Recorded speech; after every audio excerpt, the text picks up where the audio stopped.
This is DJI Mini 5 Pro, and today I'll show how you can enable, disable and manage the frame guide on this drone.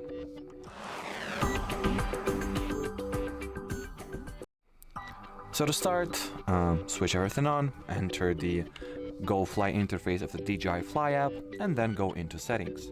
Here select the camera category, scroll down and specifically look for the frame guide. Now to switch it off, simply select the off option over here, and if you want to enable it, select what aspect ratio and style of guide you would like to get. Let's say I'll go with 4:3 old TV, and that's what those frame guides will look like roughly. So this is the zone that it's framed, and put some guides in it too. And well, as far as this video goes, that'll be it. So thanks for watching, thanks for your attention, and bye bye.